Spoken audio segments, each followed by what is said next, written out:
नमस्कार मंडळी, मी शिवन्या आणि आपल्या YouTube चॅनलमध्ये तुमच्या सगळ्यांचं स्वागत आहे।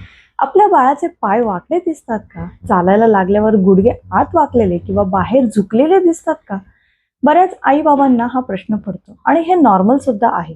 आजच्या या व्हिडिओमध्ये आपण बघणार आहोत का बाळांचे पाय वाकडे दिसतात आणि हे कितपत नैसर्गिक आहे आणि हे कधीपर्यंत किंवा कोणती वेळ आल्यानंतर डॉक्टरांना दाखवावं लागतं, हे आजच्या व्हिडिओमध्ये आपण सगळं डिस्कस करणार आहोत। व्हिडिओ शेवटपर्यंत नक्की बघा। बाळांचे पाय वाकडे का दिसतात हे जाणून घेऊया आपण। गर्भाशयात असताना बाळाचं शरीर खूप कमी जागेत दुमडलेल्या अवस्थेत असतं, हे आपल्या सगळ्यांना तर माहीतच आहे।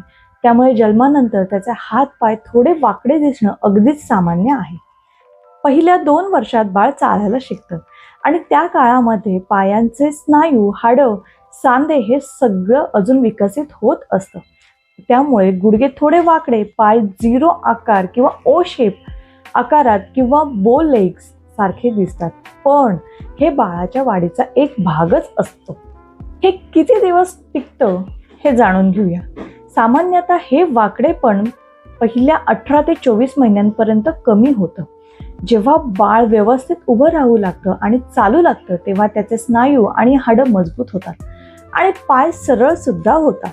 पण काही वेळा पायांचा वाकडेपणा हा जास्त असू शकतो। 2 वर्षानंतर ही पाय सरळ न होणं, फक्त एका पायात वाकडेपणा असणं, बाळाला चालताना त्रास होणं किंवा पायात दुखणं, वाढीमध्ये काही फरक दिसणं, अशा वेळी आपल्याला बालरोग तज्ञ किंवा ऑर्थोपेडिक डॉक्टरांचा सल्ला घेणं नक्की गरजेचं आहे।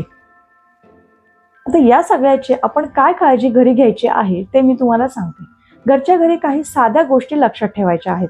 बाळाला चालायला जबरदस्ती करायची नाही। संतुलित आहार द्यायचा आहे, विशेषतः विटामिन डी, कॅल्शियम आणि प्रोटीन। रोज सकाळी थोडं ऊन लागू द्यायचं आहे, यामुळे विटामिन डी नैसर्गिकरित्या बाळाला मिळतं। बाळाचं वजन खूप वाढू देऊ नका आणि सर्वात महत्त्वाचं, संयम ठेवा। प्रत्येक बाळाचा विकास वेगवेगळा असतो।